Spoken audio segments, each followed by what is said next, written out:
байцгаана уу? Шинжлэх ухаан таны мэдхүн Од Мөндөр сувгийн кино түүх нэвтрүүлэг эхлэхэд бэлэн боллоо. Нэвтрүүлэг та бүхэнд YouTube-ийн Од Мөндөр сувг, ГНТV телевиз, Од Мөндөр радио 83.3 хос дэлгэнээр хүрдэг. За энэ дугаарыг хамтран ажиллагчаар ханиа томооны үед илэрх шинж тэмдгийг богино хугацаанд намдаах Travel. За мөн амьдралын хэв маяг бүрд Токи тохирно. Токи аппликейшн дэмжиж ажиллаж байна. За студид инх бат яах гэдэг. Дахиад эхэлнэ. Үгүй инх бат Цэнгэл баяр хоёр та ажиллахад бэлэн боллоо. Инх бат Цэнгэл баяр нар бэлэн боллоо. Яагаад гацааддаг болсон юм? За өдрийн мэнд Цэнгэлээ. Өдрийн мэнд. Бидний хүүхэд насны хамгийн үзэх дуртай гоё кинонуудын нэг. Шинэ жилээр энэ киног бол төсөөлшгүй. Тэгээ энэ киноны гол дүр тоглосон Macaulay Culkin гэх энэ хүн 1980 онд Нью-Йорк хотын айлын 3 дахь хүүхэд болон мэндэлсэн юм байна. Аавыг нь Christopher Culkin гэдэг. Өмнө нь жүжигчин болох гэж чадалгүй бүтлгүүцэн нэгэн байсан бол харин ээж нь утасны оператор хийдэг ийм даруухан гэр бүл байж. За гэр бүлч гэж энэ хоёр ер нь гэрэлтэй батлуулаагүй юм байна. Албан ёсоор ийм баримт бичиг байхгүй. Гэхдээ тэд нийт 7 хүүхэдтэй өнөр өтгөн айлын даавч хоёр болж чадсан байна. Ийм олон хүүхэдтэй айл төссөн Мак гэртээ ганцаараа кинонд эцэг эхийн анхаарлыг өөртөө татах гэсэн тэр жүжиглэлтийг гаргах ядах юмгүй байсан болов. Гэртээ ямар байдаг түүнийгээ хийгдэл төгс Кевин гарч ирсэн баг. Тэднийхэр нь ядууфтар айл байсан гинэ. Аав нь цөмд туслах хийдэг бол та ингээд жижигхэн байранд шатцалтай амьдардаг байсан. Зарим нь тэднийг нэг унтлахын өрөөнд бүгдээрээ унтдаг байсан гэж ярьдаг. Арай гэж хоногийн хоолой залгуулж байгаа айл хүүхдүүдтэй халаас нэмэг өгнө гэж бараг байхгүй. Хойло Macaulay та одоо өмнөөс хойш Мак гэж явчих. Макийн дурснаар тэрээр театр болон олон хөлийн газараар явж энэ тэндээс зоос цуглуулж халаас нэмэгтэй болдог байсан гэдэг. Мак маань маш сэргэлэн хүүхэд байсан. Дээрээс нь их дэггүй гинэ. Янз бүрийн зүйлс сэтгэхэд аав ээжийнхээ зүрхийг нь амаар нь гаргах шахдаг байж. Бүр жоохон байхдаа хувцсны шүүгэндээ нуугдчаад баг бүтэн өдөр тэндээ суугаад ээж аваасаа нуугдцсан гэнэ. Тэгээ цагдаа дуутахын наан л нэг юм гарч ирсэн юм шиг байна. Түүний сэргэлэн цаваа байдлыг ажигласан эцэг их нь Макийг жүжигчний сургалтанд суулгаж эхэлсэн баг. Ер нь аавынхын санаачлагаар юм. Мак төрөлхийн авьяастай хүүхэд байсан. 5 настайдаа л анхны тайзан дээр гарч үзээд гол дүр тоглож чадсан баг. Жүжиг тоглож байгаа тийм ээ. Үзэгчид түүний тоглолтод маш их дуртай байсан. Тоглолт болгоны дараа Мак л бүхний хайрыг татаж бүхэл магтаал бэлгийг тэр авдаг байж. Тэр тайзан дээр үнэхээр авьяастан дээр их өхөөрд харагддаг байсан гэнэ. Хөөрхөн тий бүр 5 настай хөвчүүд. Түүний энэ амжилтыг зарим продюсерууд ажиглаад түүнд реклам тоглох санал хүртэл хүргүүлээд. За үгээрч зогссонгүй. Мак энэ жилдээ л дэлгэцэн анхны бүтээлдээ дүр авч чаддаг юм байна. Гэхдээ энэ их жижигхэн дүр байсан тул түүний нэр уран бүтээлчтэй нэрс дундж байгаагүй гэнэ. Гэхдээ л 5 наснда ийм амжилт гаргана гэдэг бол авьяастай байсны илрэл тийм ээ. Ингээд цаашдаач тасралтгүй олон дүр авч байж. Бүр Том Крузтэй нэг кино тоглосон боловч даанч дараа нэг эвлүүлэг дээр хасагдсан юм бэл. За яг юм бол байдаг юм тий. Тэгтэл тоглосон байна. Тий. Ирээдүйд чадварлаг сайн жүжигчин болохын тулд мэдээж суралцах хэрэгтэй. Ингээд аав ээжийн түүнийг урлагийн чиглэлээр гүнзгийрсэн сургалттай сургуульд оруулсан баг. Энд тэрээр жүжигийн хичээлээс гадна мөн балетаар хүртэл хичээлдэг байж. Ингээд анхны дүр авснаас хойш 4 жилийн дараа буюу тэрээр 9 настайдаа анх удаа кинонд гол дүрүүдээ нэг тоглож чадсан баг. Энэ киног нь Uncle Buck гэдэг нэртэй. Мак зураг авалт дээр хэл хүүгээ цээжилж чадахгүй байсан тул дүүний эсрэг тоглож байгаа жүжигчтэй шүү дээ. Тэд ингээд духан дээрээ хэл хүүгийг наачдаг байж. Их өөр хэдхэн уншаал хэлэх юм уу? Гэтэ цээжлэхийн үед цээжилж чадна л да. Даач удаад исэн юм байна. Тэгэхээр продюсерууд ийм арга сэтсэн байна. Энэ кино хэдий тийм амжилт гаргаж чадаагүй ч гэсэн Мак энэ киноноос $40,000 цалин авсан гэдэг. Вау. 40,000. Зөндөө их мөнгө тий. Мөн дээрээс нь том продюсеруудын хараанд өртөж чадчих. Uncle Buck гэдэг энэ киноны зураг авалтын үеэр продюсер John Hughes гэдэг нэртэй нэг хүн нэгэн шинэ киноны санаагаа олсон байдаг. Энэ Uncle Buck дээр Мак юу байдаг байхгүй. Захиа дамжуулт юм жижигхэн хаалганы нөхөд гэж штэ. Тэрүүгээр ингээд нэг хүнтэй ярилцдаг байхгүй юу? Тэр хэсгийг харчаад энэ дээр ер нь юу яах юм биш үү? Хүнтэй ярилцахгүй зүгээр уртаас нь буудчихвол гоё юм биш үү? Гэдэг санаа анх орж ирээд зур хошин байдлаар шүү дээ тий. Гэрийн нэг хүн ингээд гэрлөө нэвтрэх гээд байдаг. Тэгэхээр буудчихил та гэдэг. Тий. ингээд анх өөрийн киноны санаг болсон байхгүй. Ингээд цааш ургуулan бодсоор гэртээ ганцаараа гэдэг киноны зохиолыг бичсэн. Мэдээж тэрээр гол дүртэй Макийг төсөөлж байгаад бичсэн. Ингээд кино төслийг эхлэх үед хамгийн түрүүнд Макийг шалгаруулалтад дуудаад оруулсан боловч найруулагч харин өөр бодолтой байж гэнэ. Найруулагч нь Крис Колумбус гэдэг. Ингээд Макийг Крис маань төр сонгохоо хүлээсэн жаяа өөр хүүхдүүдийг ч гэсэн харна гэсэн саналыг гаргасан байна. Мэдээж найруулагчийн үг бол бас л тэнцэж чухал үүрэгтэй шүү дээ. Ингээд хүүхдүүдийг сонгон шалгаруулалтанд урьж эхэлсэн. Хэдэн зуугаар ярьжсэн гэнэ. Ингээд бүгдийг хараад бүгдэнтэй нь ярилцсны эцэст найруулагч манай Макийг сонгох нь хамгийн зөв юм байна гэдэгтээ санал нийлсэн баг. Мэдээж одоо яг тэр хүнд нь зориулаад бичсэн зохиол байж ах чинь тийм хамгийн тохирол тэршүүд. Ингээд Мак сонгогдсныхаа дараа түүний яв продюсеруудтай уулзаад өөрийнхөө бас нэгэн хүүг энэ төсөлд нь оруулж чаддаг. Тэр хүн болохоор Karen Culkin гэдэг нэртэй. Яг төрсөн дөө нэж байгаа. Дараа нь Karen маань Макаас илүү мундаг жүжигчин болоод сүүлд Оскарын шагнал хүртэл авлаа шүү дээ. Жилдэг туслах дүрээр тий. За манай Мак маань энэ кино тоглохдоо үнэхээр баяртай байсан гинэ. Анх удаа гол дүр шалгараад мөн хамтран тоглогч нар нь их сайхан хүмүүс байж. Зургийн талбай дээр бүгд л түүнийг дэмжиж тэд нэг гэр бүл шиг л байцгаадаг байж. Зураг авалтын дундуур сонирхолтой хөгжилтэй зүйл бишгүй л тохиолдно. Joe Pesci биш үү? Улаалчин өдөр тоглодог. Тэр дүрдээ хит ороод манай Макийн хурууг нь хазаад цусмас гаргаад илгийг авсан гэж. Яана.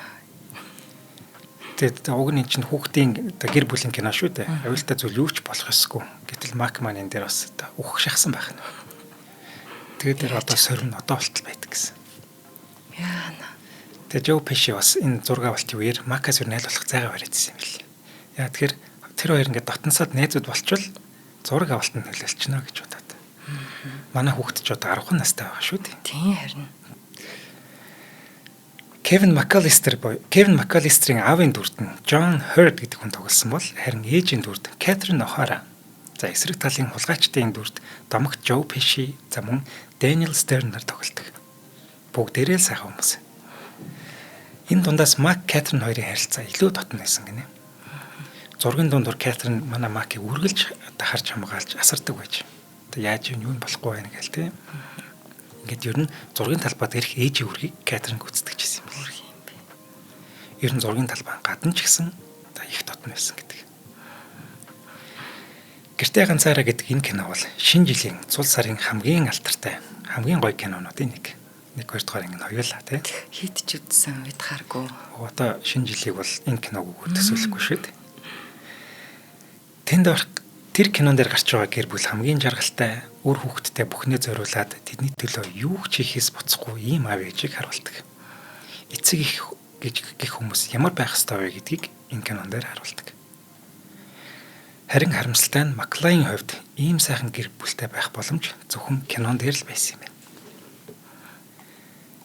Энэ кинон гарсан даруйдаа супер хит болсон. Хамгийн их түрээслэгдсэн кино болоод тэгээ бас нэг юуны чөлөө рекорд дэвтдэг. Нийтмийн кино бийжиж хамгийн их ашиг болсон гэдэг лөө. Тэгээ энэ кино гараад хүн болгон энэ киноны тухай яриад ерөөсө бүр супер хит болсон байхгүй. Үүнийгээ ч дагаад Макийн нэр хүнд нэг шөнийн дотор л тэнгэр тулган тэрээр ингээд шууд дэлхийн хот болж байгаа. Бүр яг шууд утгаараа шүү.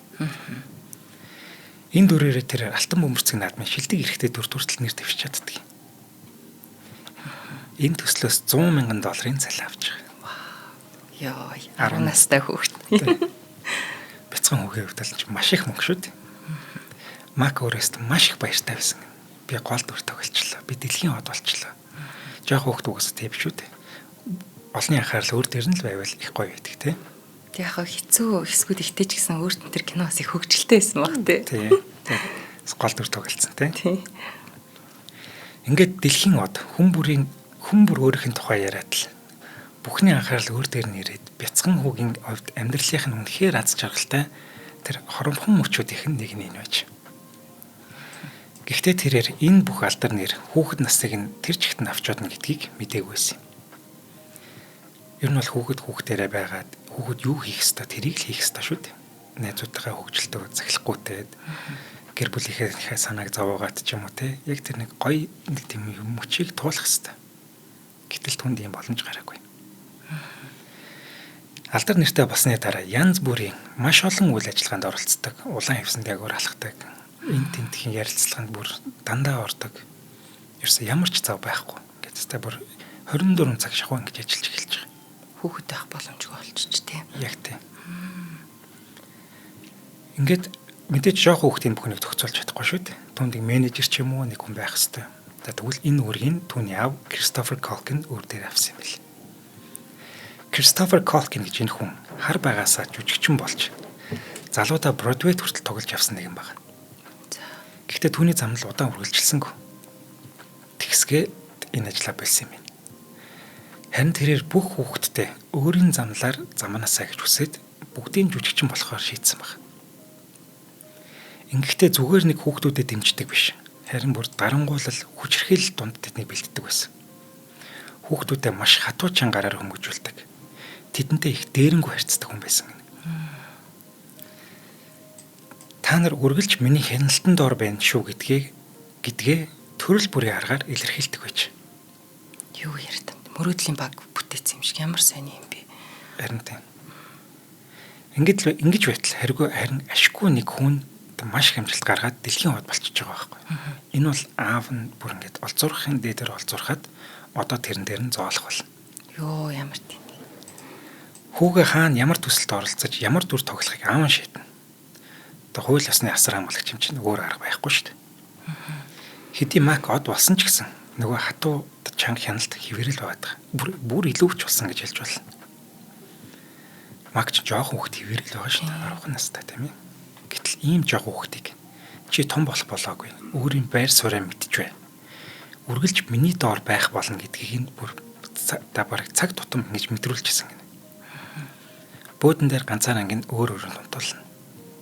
Шийтгэж байгаа мó яаж байгаа. Ийм байдалтай байж.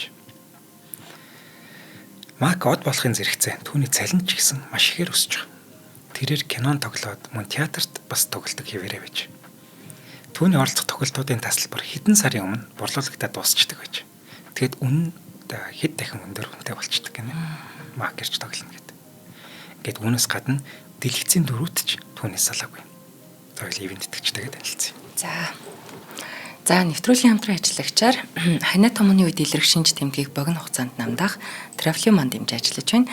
Үзэг сонсогчид маань бол Трафлюг аль хэдийн одоо Трафлюг ханиа том хөрх үедээ эхний шинж тэмдгүүдэд хэрэглээ заншчихсан. Гэхдээ Edge Point-ийг юмнаас захиалаад үнгүү гэртээ хөргүүлж авдгийг бас мдээгүй байгаа. Энийг дуулах гэсэн. Ерөнхийдөө толгой өвдөх, хоолой өвдөх, нус гоожих, халуурах, найтаах, бие харцаах нэг юм яг нэг юм вирус бие дорцсон байна да ч юм уу эсвэл нэг ханиад яг хүрх гээд байна да гэж мэдэрч байгаа тэр үедээ сайхан Трафлийн уучгаар нам дарагддаг шүү. Ер нь тэгээд даамжирхаас өмнө дорн дарах хэрэгтэй. Бүх хэмжээний сангуудаар худалдаалагдж байгаа. Гэхдээ та гарч авах боломжгүй бол Edge Point цэг юмнээс хөргүүлээд аваарай захиалаад. За нэвтрүүлгийг дэмжиж ажиллаж байгаад баярлалаа. За баярлалаа. За гэртээ ганцаараа нэг жилийн дараа Мак манд дараагийн гол дүрээ авдаг гинэ. My Girl гэдэг нэртэй энэ кинон дээр тэр анх удаа охин өнсөж үзсэн юм байна. Ийм хөөрхөн өнсдөг штэ. 11 настай та. Тоглолтын гэхдээ үнэхээр хөөрхөн те. Энэ хэсгийн зургийг 15 удаа авсан гинэ. Хөөд. За мэдээж чинь аав удаа хүүхдүүд өнсөж үзэж байгаа хүмүүс чинь ичингүүрэн балаар нь зөндөө алдаа гарна штэ. Энд чинь зүгээр шоп гээл явчихж байгаа штэ тий. Энийг 15 удаа авсан юм байна. Игчээд бөө юм болж исэн гинэ. Тэ өнсчээд нэг хөөрхөн харддаг юм аа тэр чинь. Гэхдээ анх өнсч үзэхдээ 15 өнснө гэдэг бас тий. Хөөрхий. Энэ үнсэлт нь за энэ хүүхдүүдэд MTV-гийн шилдэг үнсэлт гэдэг шагналыг авчирсан гэнэ. Зүгээр л ингээд шоп гэдгийг MTV үнэлээд гэтэж аяг хөөрхөн харагдаад байгаа. Хөөрхөн бүр. Тэгээ дээрэс нь түүний нэр хүнд нь нөлөөлж байгаа л да энд. Макийн анхны үнсэлт гэдгээрээ MTV чинь гоё тийм хөнгөн хөгжилтэй өгдөг шүү дээ тий. За манай хүн энэ киноноос $1 сая цалин авч байгаа. Яа ямар амар өсөж байна. Ийм жоохон хүүхэд ийм жоохон хүүхдэд ийм хэмжээний цалин өгч байгаа нэхэр түүний нэр хүнд хаана байсан гэнээс харагдаж байгаа. Түүний тоглосон кино их ашиг болно гэдэг нь бүр ерөөсөө тодорхой байгаа байхгүй. Гэхдээ энэ нэр хүнд өндөр цалин жоохон хүүхдийн амьдралд сайн гэхээс илүү саар зүйлийг илүү авчирч байж. Түүнд хүүхэд насанд байсангүй, найз нөхөд байсангүй. Аав ээжтэйгээ ч дотн байхаа байсан. Ер нь ч дотн байгаагүй юм билээ л дээ. Аав нь ялангуяа. Харин зургийн талбай дээр ажил дээр нөхцөл байдал шал өөр байсан гинэ. Хамт ажиллаж байгаа хүмүүс нь Макийг аль болох асар чаламжлан, түүнтэй ийгэлдэг сайхан харьцсан. Гэртээ байхаас илүү ажил дээр байх түнд илүү тухтай дулаахан байж. Тэгсэн нэг өдөр түнд нэгэн дуудлага ирлээ гинэ. Энэ дуудлагаас хойш Мак нэг насныхаа тэр сайн найзгаа болж чадсан. Харилцааны цаана домогт Майкл Джексон байдаг. Майкл Джексон гэртээ ганцаараа гүцснийхээ дараа Мактай холбогдох дугаарыг болоод тэгээ түүнийг аав ээжтэй хамт өөртөө ингээд уулзсан уу гэж урьсан юм. Майкл бол хүүхдүүдэд маш их хайртай, тэнцэд төлөө маш их ажил хийдэг ийм хүн байсан шүү дээ. Түүнийг хүүхдүүдтэй ямар харилцаатай байсан талаар янз бүрийн яриа байдаг. Муухай юмнууд ч зөндөө сонсогддог, цуурхлоод байдаг тийм. Зарим нэг нь бүр би мэднэ гэж би хохирогч байна гэж нотолж очсон ч одоо тохиолдлоо зөндөө биш шүү дээ. Ингээд тэр одоо хүмүүсийн нотлохоогоор олон одоо нэхэмжлэлтэй тийм шүүх хурлаа зөндөө болдог. Гэхдээ нэгэн шүүхээр гинт буруутай гэж нотлогдоогүй. Тэгэлдгээр хэрэг. Нэхэмжлэг гаргасан зарим хүмүүс нь худлаа ярьсан гэдэг нь ч бас тогтоогддог. Өөрсдөө ч буруугаа хүлээдэг. Харин сүүлийн үед энэ Эпштейний хэргийн дараа Майклийн гин буруугүй байсан талаар тэрээр хүүхдүүдийг хамгаалдаг байсан талаар олон ч хүмүүс ам уралтан ярьцгааж буй. Өмнө нь Майклыг энэ хүчрхийлэгч байж таараа гэдэг хандлага илүү давмгаалжсэн бол харин одоо нөхцөл байдал өөр болсон. Майкл ч энэ муухай газраас хүүхдүүдийг хамгаалаад исэн биш үсттэй. Түүний дуунууд дээр зарим нэг дүгэл ойлгогдох ч юм уу, далд утгатай ийм өгнүүд байдаг. Тэрний Эпштейнийг хэлээд исэн биш үсттэй гэдэг ийм хандлага одоо юу гэдэг лээ? Хардлага бас зөндөө явж байгаа юм. Тэгээд одоо Майклыг ер нь хүүхдүүдийг ингэж халамжилдаг Neverland хаа тэнцэн аваачаад хүүхдүүдтэй тэгж зөв бусаар хязгаарч харьцдаг.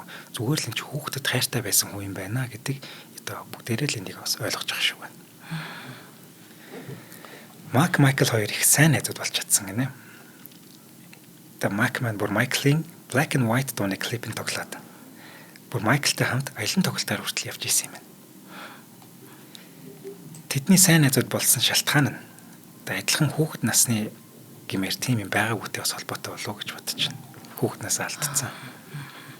Майкл ч гэсэн багасаа аавынхаа тэр хатуу чанга сахилга бот дунд дуучин болох гээд Jackson 5 гэдэг хамтлагтайгаа ах дүү нартайгаа тий гэд маш их зовж исэн шүү дээ. Энэ нь манай хинтэй их адилхан байгаа юм. Мактай их адилхан байгаа юм. Ингээд зовлон нэгтнүүд юу нөхөрлөх явдал бий гэдэг шиг үү? Яг тий. Ингээд ер нь Майклийн Мак руу залгасан шалтгаан ч бас тийм байж мэдэх юм. Энэ хүүхэд маш хэцүү байгаа. Ийм их төсөлд оролцоод байгаа юм чинь энэ одоо хүүхэд нас гэж байхгүй. Тийм зав байхгүй. Ингээд түүний баг ч гэсэн болов нэмгэлээд Neverland-тай их аз жаргалтай сайхан байлгая гэж бодсон ч биш мэдэх юм. Тийм шүү. Яг заавал одоо энэ нот болоод байгаа хүүхдээр одоо өөрийгөө бас ингэж гоё гаргаж ирэх ямар ч шаардлага байхгүй юм шүү дээ тэр чинь. Тэдний нөхөрлөл үхэн үхтлээ дуусшгүй байсан. Тэдний нөхөрлөлийг нотлохын тулд Мак болон жүжигчин Elizabeth Taylor нар Майкл Джексоны цорын ганц охин болох Парисыг загламалж исэн юм бэл. Тэгэхээр эн чинь ямар их хүндлэл вэ те? Тийм байна. Энэ охин Парис нь ч гэсэн том болоод Мактай их дотн харилцаатай сайн найзууд гинэ бас. Хамтдаа янз бүрийн сахилахгүй юм зөндөө хийдэг. Тэгээ Мак чинь хумсаа бодох их дуртай штэ. Хэрэгтэй юм байж ич. Тэгэл би өөрийнхөө хумсыг бодож өгөөл. Тэгээд ингээд тусдаа аяллаар ингээд явж байхдаа энэ тэндээс халбах хулгаалдаг гинэ. Тэгээд тэрийг авчирд би үүнтэйгээ солилцдог. Одоо гэмт хэрэг ч гэсэн бас хөнхөө бас нэг юу явдаг байх. Майклийн талаар янз бүрийн гараа одоо яриа гарч байхад Мак тэр болгонд нь хариу өгдөг байж. Майклд ямар ч тийм муухай зүйлс байхгүй. Би түүнтэй маш удаан хамт байсан. Бүр хамтдаа нэг орон дээр ч унтж байлаа. Хэрв тэр надад ямар нэгэн зүйл хийсэн бол би хизээч нуухгүйгээр шууд хэлэх байсан. Та нар Майклыг ямар хүн болохыг мэдэхгүй байна. Тэр зүгээр хүүхдэд үнэхээр хайртай хүн гэж мэдэгдэж байж. Шүүх хурал дээр ч гэсэн энэ мэдэгдлээ хийгээд Майклийн гэрчээр оролцож ирсэн. 1992 онд Макийн тоглосон дараагийн кино нээлттэй хийдэг. Мэдээж энэ бол гэртээ ганцаараагийн 2 дугаар анги. Нью-Йоркт төрсөн гэдэг. Эхний анги маш амжилттай болоод маш их ашиг авчирсан тул 2 дугаар анги хийгдэхэд бараг л тодорхой хүлээгдэж байсан гэж хэлж байна. Энэ кино нээлттэй хийгээд эхний анги гүйцээгүй ч гэсэн ямар ч гэсэн ашиг орлогоор нэг их дутхгүй. Эхний ангигаа бараг л хуулаа тавьсан юм шиг боловч хүмүүс тэрийг үзсэн хэвээрээ.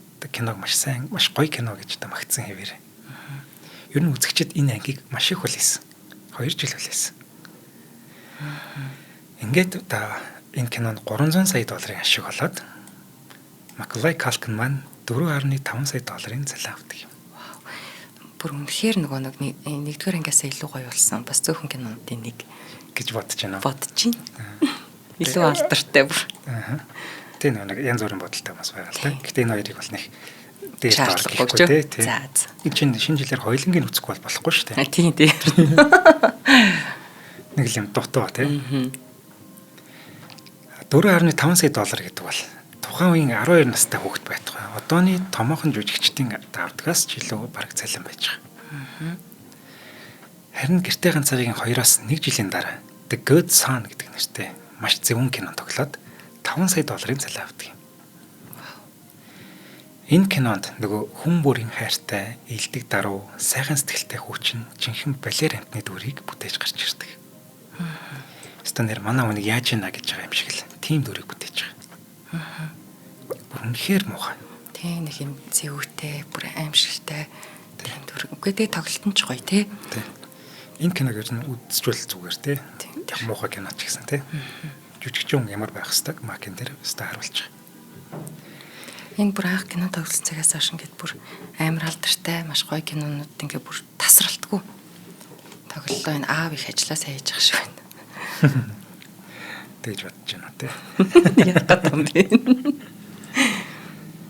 Good Son гэдэг энэ кинонд Elijah Woodтэй хамт тоглолдог юм. Энэ Elijah Wood гэдэг нь бас л тухайн үед гарч ирж байсан тийм залуухан бас залуунч бас хүүхэд байгаа. Энэ киног бид бүгжний эзний Фродогийн дүрээр маш сайн мэддэг. Шүүмжлэгчдээс энэ кино ер нь бол таар үнэлгээ авсан юм л. Гэтэ үзэхэд зүг гоё л да. Macaulay Culkin тийм дүр тоглож байгаа бидэнд бас сонирхолтой санагдаад нэг анзаараагүй, муугийн анзаараагүй ч гэж мэдэх юм. Ер нь Mac-ийн кинонуудыг шүүмжлэгч нар маш их шүүмжилдэг. Тэгээ бид нар болохоор Mac тоглосон байна гэл гоё кино гэл хүлээгээд үзээд байгаа шүү дээ. Гэтэл харин шүүмжлэгч нар өөр бодолтой байсан юм л. Тэгээ бид ч бас тэр үед жоох хүүхдүүд л байж тээ. За Mac маань 13 настай та бараг насны хоолой ингээд олцсон хүн баг. Цалингаа банкнд хийгээд хүүгээр намтрахад л татаа утчихгүй. Болохоор сүүлийн 2 төслөөсөө гэхэд л бараг $10 сая цалин авч байгаа. Мэдээж энэ бүх мөнгийг захиран зарцуулах эрхийг аав нь эзэмшиж байсан. Ингээд аав нь бүр хаданд гараад хүүгээ дарамтлахаас гадна бүр дур зоргоор авирлаад солиорч эхэлсэн баг. Түүнд хүүнд ямар төсөлд оролцох нь юр самаагүй байсан. Хамгийн гол нь өндөр цалин л өгөх ёстой. Өндөр цалин л өгчээвэл ямар ч буруу кино тоглосон аавд нь ямар ч хамаагүй ч. Тэр скриптийн зохиолын юус уншдаггүй байсан гэж. Хайрлахгүй тэ хөхтэй. Ийм байж болох юм аа? Болохгүй шүү дээ. Бүр насан туршийн сэтгэлийн шарахыг өгөхөөр зохиолтой кинонд тоглоулъя гэсэн байл яах юм. Харин тийм. Энэ The Good Son бол эвгүй кино. Тийм. Ер нь ингээд цалин мөнгнөөс гадна Mac-ийн тоглож байгаа төслүүдэд оролцож байгаа зарим жүжигчнийг ажлаас нь алахыг шаарддаг. Хэрвээ энэ шаардлагыг биелүүлэхгүй бол хүүгээ энэ төслөөс гаргана. Киноны дараа сурталчилгааны ажилд явуулахгүй гэх мэтийн дарамт үзүүлдэг байж. аав нь. Тийм. Бүр энэс ч өөр шаардлагуудыг тавьж галзуурдаг байсан гэдэг. Нэг киноны зураг авалтан дээр ирчээд бүр яг зураг авалтан дээр янз бүрийн юм яриад найруулагч энэ хүнийг зургийн талбайгаас зайлуулах энэ гэж бүр асуудал үүсгэжсэн юм л. Энэ сурталчилгааны ажилд нь Mac явахгүй болж фэнүүд маш сэтгэл гонсгор үлдэн шүү дээ. Тийм шүү дээ. Тэгээд ашиг орлого буурна. Киноны нэрмэнд ч унна. Зөндөө хадгалдаг төлөөлөх байхгүй. Ингээд Кристоферийн зарим дээр шаардлагуудыг биелүүлжсэн гэж. Тэр Nutcracker цөмөөхөө гэдэг кино байгаа байхгүй юу? Аа. Тэр нь тоглож байсан чинь тэрний тэр диалогийн Kevin Kline уншдаг юм байна л да. Энүүгээр унш болохгүй. Өөр хүн сонгож ирэн тэр гээд. Яаж байгаа юм болоо. Бүр ийм солиотой нөхөр байсан байхгүй. Ёстой бүр даварцсан гараад. Одоо тэгээд өөрийнх нь эго мэдрэх гэдэг юм өөрөө хэр нөлөөлж чадах нь уу гэд үдчихэж байгаа юм шиг бүр ачаач юм хийж байгаа юм байна л да. Бүр маш тэнэг. Муухай. нэг жоохон боломж олтцсон тэрийгээ бүр ингээд яг бүр хийлгэж болтохгүй. Нэг тийм бэртгэгчин нэр нүргүү тийм хулгаач байгаа зү тий. Гач хүслээ хангагч байгаа байхгүй юу? Бүр цайцсан тий. Тийм. Хийлгэх болтохгүй гэсэн ямар бол юм л. За дараа нь 1994 онд Мак маань Getting Even with Dad гэдэг нэртэй кино тоглож байна. Энэ кино бүрэн сүрэл болж байна. Харин Макийн аавын хувьд маш сэтгэл хангалуун төсөл болсон гинэ. Учир нь Мак маань энэ киноноос $8 сая цалин авсан юм байна. Ийм жоох хүүхэд ийм их цалин авна гэдэг ер нь бол байх боломжгүй л дээ тухайн үед. Гэхдээ одоо ч бас хэцүү. Бүр яаж юм бол. Гэхдээ Макийн нэр хүнд ийм зүйлийг боломжтой болгож чадаад байгаа байхгүй. Ийм од байсан байхгүй. Харин аав бол тэнд хүүгийнхээ олж ирсэн мөнгөөр сайхан зоолол гизээ хэлээд дэш хараад твтэж байгаа юм. Ээж нь байгаа юу хөө? Байгаа байгаа. За. Тэгэд хүүгээ ирэхээр загинчаал, буудан дээр хөөж унтуулчаал ингээл байж байгаа байхгүй. Одоо бүр ингээ хүүгээ зүгээр л өөрхөн атханд л байлах гэдэг. Мөнгөний машин болгочлоо. Яг тийм. Түүний хоч нь мөнгөний машин байсан юм. Үгүй тийм үү? Тийм. Энэ бүхнээс Мак маш их ядардаг байсан. Мэдээж аргагүй шүү дээ. Ингээд киноноос түр завсарлага аваад сургуультай явахыг ааваасаа олон удаа гуйсан гэдэг. Ингээд аав нь зөвшөөрөөгүй. Илүү их кинон тоглож, илүү их мөнгө олох ёстой гэсээр түүнийг шахсаар байж. Хүүхэд нь хичээлээ хийгээд эрдэм номтой болмоор байна. Би юм сурмаар байна гэдэг. Гэтэл эцэг их нь юм байж болдго юм. Болохгүй шүү дээ. Амар муухайна. Нийгмийн харилцаанд орох гээд хүний хүүхчиг байх гад гойж яхад нь зөвшөөрөхгүй ямар сайн юм. Ер нь ингэдэг шүү дээ. Хүүхэд нь алдартай болоод од болоод явчихаар хүмүүс цаа чи төр завсарлаа, юм сураа. Хичээлээ төгс, их сургуулаа төгс гэдэг шүү дээ. Бид хоёрын өмнөх жишээнүүдээр зөндөө байдаг тий. Гэтэл энэ хүн тэгсэнгүү. 14 настай хүүхдээ кино тоглол мөнгө олж ир чи юм сурж яах гэдэг юм гэж. Тэгээ олсон мөнгөнд хангалттай биш. Энд бүр нөгөө нэг шунал нь бүр арай тэнд болчихлоо тий. Хүүхдээ ерөөсө бодохгүй түүний ирээдүйг ерөөсөө л уландаа гიშгцэн байгаа нь эндээс харагдаж байгаа. 94 он гэхэд л түүний тоглосон 3 кино гарсан гэнэ. Энэ дунд бидний сайн мэддэг Richie Rich гэдэг кино байна. Энэ киноноос $8 сая цалин авсан. Тэст өөрийнхөө дүрт тоглосон доо гэдэг. Тийм. Харамсалтай нь энэ дүрээрээ Мак маань Golden Raspberry-д анхудаа нэр дэвшдэг. Оюулын энэ жил тоглосон бүх кинонд Golden Raspberry дэвшдэг 3 удаа. Өөрөө хүсч кино тоглох нэг хэрэг. За шахалтаар тоглох өөр хэрэг шүү дээ. Шахалтаар тоглох юм бол тэнд өөрийнх нь хүсэж байгаа ч юм уу тэр төгс жүжиглэлт гарахгүй. Дургуут өчгөө гэж тийм ээ. Маки ядарч ажилдаа дургу байгааг ээж нь мэдж байж. Тиймдээ ч хүүгээ түр завсарлага аваад амарх хэрэгтэй гэж нэлээд зөвлөсөн гин. Харин аав нь энийг зөвшөөрөхгүй хэвээр. Хүүгээ шахсаар тэг продюсерудаас илүү ихийг нэхэд янз бүрийн шахалт үзүүлсээр. Энэ шахалтууд нь ч энэ хандлага нь үр дүнгээ өгдөг. Төд удалгүй студид гинтл Макийг кинонд орохоо болчдөг. Ийм их мөнгө нэгдэг дээрээс нь ингэж ядаргаа болоод идэг багтай хинч хамтарч ажиллахыг хүсэхгүй шүү дээ. Мөн дээрээс нь Мак ээж хүүгээ дахиж кинонд битгий тоглоо гэж гуйсаар энэ ч бас студид ихний сонорт хүрсэн юм. Ингээд Macaulay Culkin гэж энэ жүжигчин 14 наснда кино урлагаас зодогдэлдэг. Дараагийн хэдэн жил хэд хэдэн хөгжмийн видеонд тоглодог, дууны клипэнд тэгээд өөр ямар ч ажил хийгээгүй. Тэгэл ивент итгэж хэлцвэл. За нэвтрүүлгийн хамтран ажиллагчаар амьдралын хэв маяг бүр Токи тохирнороо Токи аппликейшн дэмжиж ажиллаж байна. За тэгэхээр Токи аппликейшны зогсоолын төлбөр хэсэгт та машина бүртгүүлээд автомашинтай холбоотой ерөөсөө бүх үйлчилгээг авах боломжтой. Улаанбаатар хотын 160 гаруй томоохон үйлчилгээний төв офис төлбөртэй зогсоолуудад Токигоор төлбөрөө төлөх боломжтой. Та Токигийн зогсоолд нэвтэрснээр зогсоол зогсож байгаа хугацаа төлбөрийн мэдээллээ ухаалгаар ингээ харах боломжтой. Төлбөрийн олон сонголтоос нь та сонгож төлөх боломжтой. За хамгийн анхны удаа та төлбөр төлж байгаа бол 30% хөнгөлөлт мөн Powerbank түрээслэх урамшуулал зэргийг авах боломжтой байдаг. Та автомашина бүртгүүлээд цонхоо нээж одоо ингээл сунаал бэлэн мөнгөөгөө карта буцааж аваад ингээд авахгүйгээр шууд одоо ямар нэг газраас гарахаас өмнө тооцоогоо ичээ гараа авчиж болдог. Энэ айгу амар байдаг. Тэгээ энэ мэтэр одоо тэр Powerbank ч гэсэн надад айгүй таалагддаг шүү дээ. Энд явж бол Powerbank-ыг авч бол буцаага ичгээр айгүй амар байдаг. За энэ мэтэр манайхан ер нь мэдчихэж байгаа да. Toki аппликейшнийг одоо Facebook пэйжээс нь мэдээлэл авах боломжтой. Аппликейшнаас эксрээд буцаа ингээс ихсэрхэр шүү. Тусламж хэсгээс нь онлайн туслахтай холбогдоод мэдээлэл авах боломжтой шүү. За ингээд нэвтрүүлгийг дэмжиж ажиллаж байгаа амьдралын хэв маяг бүр тохирдог Токиодо баярлалаа. Ёстой амар шүү нэрээ. Амар ёстой. За. Макийг кинон тоглохоо болсон тэр цаг үед түүний амьдралд бас нэгэн чухал үйл явдал болж энэ эцэг ихэнд салах шийдвэр гаргасан юм байна. Мөнгө гэсэн ээж аавын хооронд ёстой нэг булаагаад дэлгэсэн шүүх хурал болдог. Яана. Хэдий ээж нь хүүгээ жүжиглэхээ боль гэж байсан ч гэсэн шүүхтэр очиод мөнгийг нь бие аав нь чий болон дээрэл тулсан юм байна. Бүр ичихгүй юу? Тэ. Хэдэн жил үргэлжилсэн энэ маргааны эцэст Макийн ээж Патриша Брентроп гэж хүн хүүхдүүдээ өөр дээрээ авч чадсан гинэ. Асраа хамгаалах хэргийг. Энэ хоёр чинь батлуулаагүй шүү дээ. Тийм. Тэгэхээр нөхцөл байдал бүр ярихтай болно гэж байна. Харин Макийн авсан цалинг, бүх цалинг түүнийг том болтол хувийн санхүүж хариуцж байхаар шийдвэрлсэн гэнэ. Ямар гоё юм. Тэ. Хин ч аваагүй. Тэ. Мак өөрөө ч гэсэн аав ээжийнхээ хэндэн ч мөнгөө итгэж хариуцуулахгүй гэсэн бололтой.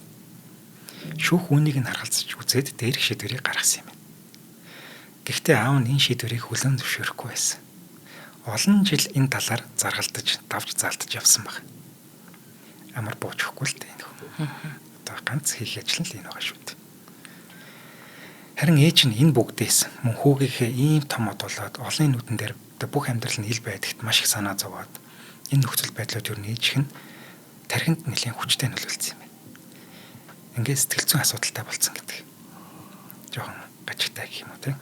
Энэ одоо маш харамсалтай зүйл болж байгаа юм байна. Мак мань одоо зодог тайлцсан байгаа шүү дээ. Ингээд маш олон жил одоо кино тоглоогүй. Яг энэ шүүх хурлын тэр болол бөө юм болол ядаргаа. Шилстэ бүр таг алга болсон те. Энэ үед биштэй те бүр түнд Титаник тоглох саналыг хэд удаа тавьсан гэж. Джек Досны дүрт. Тэн дээр нь бас л татгалзаж байж. Магадгүй ийм мундаг кино болчихно гэж мэдээгүй байх л та. Бодоочгүй байх. Гэхдээ л өөрт нь дутхгүй мундаг кино байж байгаа шүү дээ. Гэртээ ганцаараа гэж те. Яг Титаникийг үзгүй л дээ. Гэхдээ л бид нэр жил бүрээр Титаникийг өдөргөж тэмдэглэдэг байхгүй. Яг үнэ. Мак маань зүгээр л амар тайван амьдрахыг илүүд үзэж байж гэнэ. 1998 онд буюу тэрээр 18хан настайтай хоёлаараа маш их зовлон ярьлаа шээ. Тэгэхэд 18хан настай болж ш одоо тэр одоо дөнгөж. Тийм. Ингээд 98 онд Мак хуучин ангийнхаа охин болох Рэйчел Майнер гэдэг бүсгүйтэй гэр бүл болдог. Гэхдээ та маш залуухан осоочуд 18хан настай маш яарсан шийдвэр гаргасан. Энэ бас учиртай байхгүй. Хайрлуулахгүй байгаа учраас өөрөө тэр халуун дулаан уур амьсгалыг бий болгох гээд яарчж байгаа. Баярлалаа. Тийм. Ингээд буруу шийдвэр гаргадаг. Энэ хоёр 2 жилийн дараа хоёр тийш болдог. Харин тэрээр 2003 онд буюу эхнэрээсээ салснаас 3 жилийн дараа 23 наснда гэсэн үг. Урлагт иргэн ирж байгаагаа зарладаг. Тэрээр Лондонд жижигт тоглож эхлээд. Мөн тэр жилдээ Пари Монстер гэдэг нэртэй кинонд гол дүр бүтээдэг. Энэ тийм юу кино л та. Жижигхэн кино төсөв багтай. Тийм нэг юм гимт хэрэгтэн нэг дүрт тийм. Парти ч юм баг яваа шүү дээ жижигхэн. Энэ дүр нь бодит дүрээ сэдвлэн хийсэн тул Мак их таалагдсан гинэ. Ер нь одоо биш үү те. Түүний тоглохыг хүсэж байгаа тэр дүр ч юм уу кино нь том кино гэхээсээ илүү өөрийнхөө тэр жүжигчний ур чадварыг харуулах гэж байгаа. Тийм дүрүүдийг сонгохыг хүсэж байгаа. Аль болох тэр чиглэл рүү хандахыг хүсэж байгаа. Тийм учраас яг энэ бодит хүнээс сэтгүүлсэн киног их олзуурхаж хүлээж авсан. Тийм чинь бүр нэр яг нэг бодит гинт хэрэгтэн хүний амьдралаар хийсэн кино байсан те. Одоо тэр этгээд нь шоронд Маклали бэлээ. Тэгээд бүр шоронд очиод энэ нөхөртөө уулзаад тэгээд бүр дүрэн судалгаа энэ хийсэн гэж. Ер нь хоёлаа том жүжигчтэй намтрыг ярихаар амар судалгаа хийгээд байгаа юм. Тэгээд очиж хамт байна. Найзалдаг байсан найзуудтай найзлна. Тэгээд Мак ч гэсэн яг тэдний араас явж байгаа байхгүй юу. Тэгээд нөгөө хүмүүсээс жишээ авч штэ. Тэгж бэлтгэх ёстой байна гэдгийг. Цаг бүр үнэхээр хичээгээд байгаа байхгүй. Цаашаа бүр яахыг. Гэхдээ энэ кино маань кино шүүмжлэгчдээс маш муу үнэлгээ авдаг юм. Энийг би магад найруулагчтай холбож тайлбарлах баг. Ер нь ингээ үзэхээр нэг жоохон найруулалтын алдаа гарсан ч за минийч буруу гэж магадгүй. 2003 онд та энэ кино тоглож байгаа шүү дээ. Энэ жилд бас нэгэн чухал үйл явдал болсон нь тэрээр жүжигчин Мила Кунистэй болцож эхэлсэн гинэ. Тэд үнэхээр сайхан хосууд байсан гэсэн. Бүр үнэхээр бие биендээ хайртай. Салж хацахгүй ийм хосууд байж. Мила ч гэсэн өсч яваа залуу жүжигчин. Макт үнэхээр хайртай байсан. Бүр түүнийг миний цорын ганц гэж нэрлэдэг байсан юм. Тэгээд Макт бас үнэхээр сайн үлгэр дуурайл үзүүлж байсан юм шиг байна. Одоо хажууд нь хүн хичээгээд тахад одоо алтны дэргэд гуй шаарлан шүү дээ. Мак маань ингээд үргэлжлүүлэн кинон тоглохын зэрэгцээ. Өөрийн номоо ч гэсэн бичиж бас чадсан байна. Тэр нь яг өөрийнхөө намтрыг нэг жоохон өөрчлөөд уран зохиолын хэлбэрт оруулаад бичсэн. Түүний амьдрал тэс өөр болчихсон гинэ. Одоо л нэг аз жаргал мэдэрч байгаа мэт. Гэвч сэтгэл амрын амьдрал удаан үргэлжлэегүй. 2008 онд Макт нэгэн гонигтай үйл явдал тохиолдсон нь төрсэн ихч Дакота нь автомашины ослоор нас барчдаг. Энэ үйл явдал түүнд маш хүнд туссан. Ингээд муу зуршилт автах тэр эхлэл нь болчихсон гэнэ. Одоо нэг жоохон л юм гарах юм бол Мак ер нь унахад бэлэн баг. Яг. Багаасаа тийм орчинд өсөөд, тийм сэтгэл зүйтэй байсан хүүхэд их чинь нас барцсан чинь бүр үнэхээр хямарсан байхгүй. Тэр дотор нь багаас нь хойш юу байсан? Тэр бүхэн бүгдээр сэтэрсэн гэж хэлж байна. Ингээд архинд та бүр донтож эхэлсэн гэнэ. Зарим түүнийг хар тамхи гэж хэлдэг. Архи хар тамхи хоёуланд нь. Ингээд байж байтал удалгүй хайртай Мила Кунисаасаа бас салчдаг. Ингээд байдал бүрд ортож байгаа. Энэ хосууд 8 жил үргэсний эцэст гэрлэж чаддалгүй энэхүү хоёр тийш болж байгаа. Энэ салттай Макт маш хүндэр туссан. Дараа нь Мила Кунисийн талаараа би ер нь их гэрэлтийг ойшоодгүй хүн энэ гэж яриа өгсөн байлээ.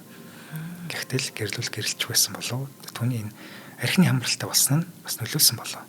3 4 жил уучлаа шүү дээ хажууд нь.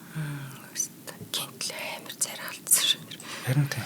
Яг үнэн. Тэрээр үсээ цэсгээ болоод ноорхоо хувцалдаг болоод турж ицээд бүр харахын аргагүй юм болсон. Телевизээр дүүрэн түүний архитаж мансуурсан гэх мэт явдаг болсон. Бас нэг удаа түүнийг амиа орлох гээд бүтлгүүцсэн гэдэг мэдээ хүртэл явдаг. Энэ үнэн үсэх юм би мэдэхгүй байна. Гэхдээ сэтгэл зүйн хувьд бол маш дууналттай байдаг. Макман дараа энэ талаараа ин үгсэн байдаг юм байна. Би уудаг байсан. Би уудаг болохоос биш хар тамхи хэрглэж байгаагүй гэдэг. Харин өдөрт 60 ширхэг тамхи татдаг байсан гэдэг. Яа. 3 хайрцаг гэсэн үг. Тийм биш үү? Пүү. Хүмүүс энэ хар тамхи хэрглэж байгааг нь хараагүй хэрнээ хар тамхи ч л байж таараа гэдсэн байхгүй.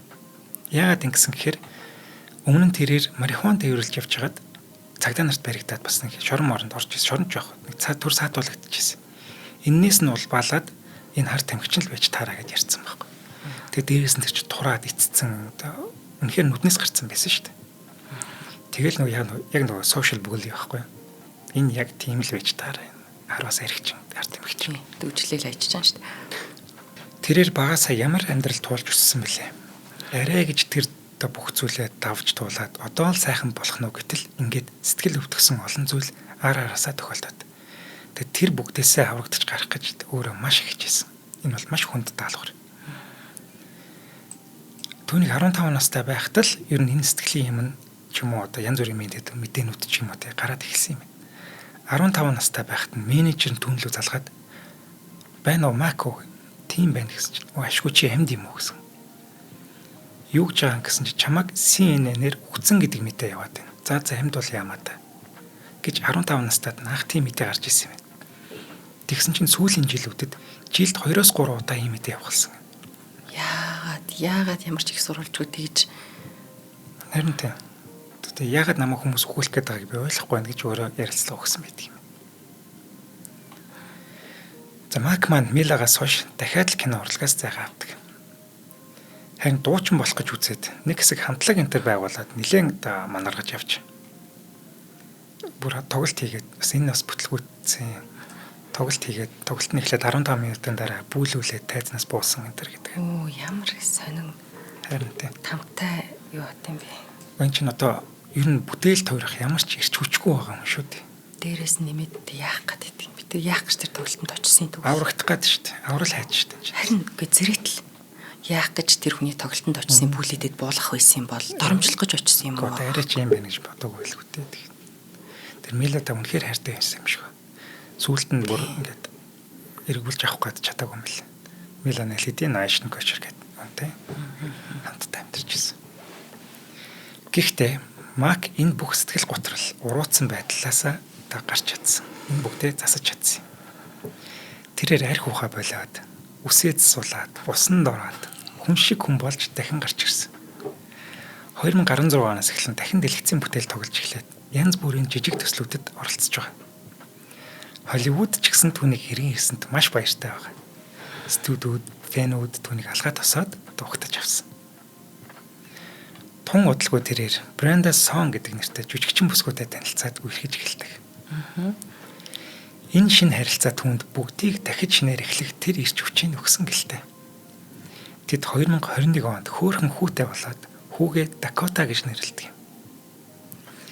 Дакота бол түүний нас барсан эгчийн нэр шүү дээ. Эгчигээ санан дурсаад хүндэтгээд түүний нэрийг хүүтэй хайрлсан энэ байж. Харин 2023 оны 12 сарын 1-ний өдөр тэрээр Холливуудын мөрөөдлүүдийн нэг болсон Холливуудын алдрын гудамжинд өөрийн гэсэн одтой болж чаддаг. Мэдээж энэ бол маш том нэр хүнд гэсэн үг. Бүх одууд урлагийнхан юу гэдгийг те тэд бүгдээрээ энд одтой байхыг хүсдэг. Тэгвэл Мак маань ингэж чадсан байх. Ястан хэр хөөрхөн. Эхнэр нөөрхөн те хөөрхөн бэлэг байх. Энэ хоёр хүүхдээ ээж авав. Нэг. Би сүүлд хоёр дахь нь гарсан юм болоо. Хоёр баха. Тийм үү те. Хар багасаа кино урлах зүтгээд уруудаж өгсөж сэтгэлийн тэнхээ гаргаж байж энэ хүндлэлийг авч чадсан гэдэг бол түүний хувьд үнэхээр амьдралд ялалт байгуулсан тэр мөч нь байсан. Энэ одоо шүү дээ. Тэр одоо авахт нь түүний хайрт Бренда болон хүү Дакота нар нь хүрэлцэн ирснээс гадна бас нэгэнд маш чухал хүн өргөдөн ирсэн нь гэртээ ганцаараа киноных нь ээж нь байсан. Кэтрин О'Хара. Макийн танилцуулгыг түүний хоёр дахь ээж Кэтрин хийдэг. Тэд үнэхээр сайхан харилцаатай гэж дээр хэлсэн шүү дээ. Мак Кэтринтэй таарлалтахаараа ээжээ гэд гүгээд очдог бол Кэт ч гэсэн минийхөө гэд ухтаад авдаг юм байна. Кэтийн танилцуулга дээр гэртээ ганцаараад чи тоглоогүй бол ийм алдартай болох байсан эсгэд би эргэлзэж байна. Мэдээж маш сайн зохиол, сайн найруулагч байсан ч гэсэн чи үнэхээр шилтгэн байсан. Чи 10 настай гэхэд супер одог. Мөнгө хийхч гэдгээрээ дуудуулаад үнэхээр алдартай болоод унаж босч бүгдийг үтсэн. Хүн тэр бүгдээс яаж аврагдаж гарах вэ? Маш хэцүү. Харин чи чадсан. Тэгэд ийм сайхан өдрөө надтай хаваалцж байгаад намааг өрсөнд би маш их баяртай байна. Би чиний хуурамч ээчүүд. Би чамайг нэг биш 2 удаа мартаад явчихсан тийм хүн шүү дээ гэж хашгинч хэлдэг. Хөөрх юм аа. Юу н Катринаас өөр энэ танилцуулгыг хийх хэрэгтэй хүн энэ дэлхий дээр байгаагүй юм. Оо тийм. Мэдээж ээж нь л хэн шүү дээ тий. Тийм. Тэдний хамтдаа байгааг харах, дахин нэг удаа харах үнэхээр сайхан байсан. Одоо кино дурлах дуртай хүний хувьд тийм ээ. Харин харамсалтай нь Кэт маань бидний гэртээ ганцаар ингээ ээж маань хэдхэн хоногийн өмнө одоо энэ оны 1 сарын 30-нд ертөнцийн мөнхөсийг үзүүлдэг. Энэ харамсалтай үйл явдлын дараа Мак өөрийн цахим хуудснаа ээжээ бидэнд өшөө илүү цаг байгаа гэж бодож байсан шүү дээ. Таны хажууд суугаад зөндөө их зүйлийг ярилцмаар байсан. Тандаа хайртай утахгүй болцъё гэсэн зурвасыг нийтэлдэг. Яа муухай утахгүй бат. За ингээд бидний одоо багын баатар шүү дээ. Хоёр одоо хулгайчийг ялдаг. Бүр тэр хоёрыг ялж байгааг бид нэр багталтайгаар баг хэдэн жил харж байгаа юм бэ тий? 36 жил харж байгаа юм шүү дээ. Яста. Бүр ёо.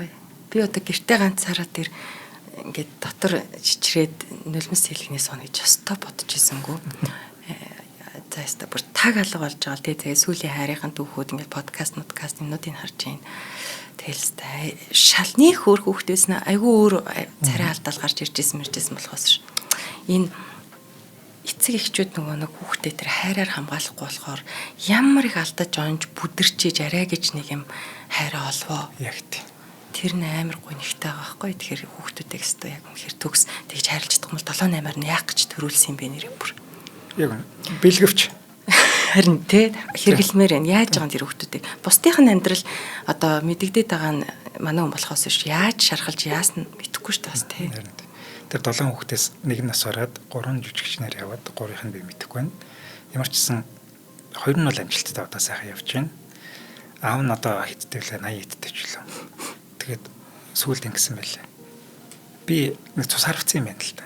Аав тий Макочог юм байна. Тэрний дараах нь би энэ Макла гэж хүүхдийг өөрийнхөө хүүхд гэж тооцохгүй энэ гэж юм ярьсан л лээ. Гомдолтой маа төвхтэй тий. Ер нь бол хүүхэд эцэгхийн хүсэл мөрөөдлийг биелүүлэгч биш.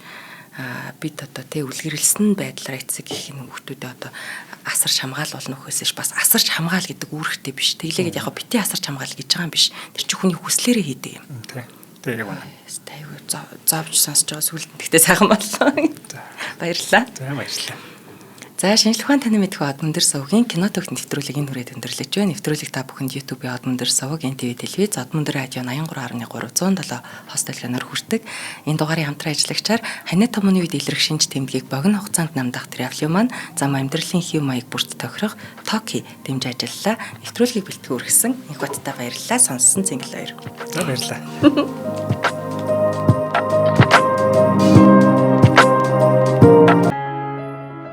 Нэвтрүүлгийг хүлээн авсан Нарны аймгийн монголчуудтай баярлалаа. Од мөндөр сувг нь энэ мэдчлэн таны мэдхүү мянган нэвтрүүлгийг 2026 оны 7 сарын 1 хүртэл та бүхэндээ хүргэх юм. Их хэлээрээ шинжлэх ухаан танин мэдхүүг түгээхийн үлсэд нэгтгэх хүсвэл та бидэнд хандив өгөх боломжтой. Жилдээ ганцхан удаа 100,000 төгрөгөөр биднийг дэмжснээр шинжлэх ухаан таны мэдхүйг түгээх энэ үйл хэрэг амжилттай үргэлжлэх юм. Од мөндөр нэр дээрх Худалдаа өвчлийн банкны дансага 4191 Тэг 4 518. Та 100,000 төгрөгөөр шилжүүлэхдээ гүйлгээний утга дээр нь өөрийн нэр болон утасны дугаараа заавал бичээрэй. 100,000 төгрөг хандалснаар Од мөндөр сувгийн алтан гишүүн болох юм а. Шинжлэх ухаан танин мэдхгүй Монголд ялах болтугай.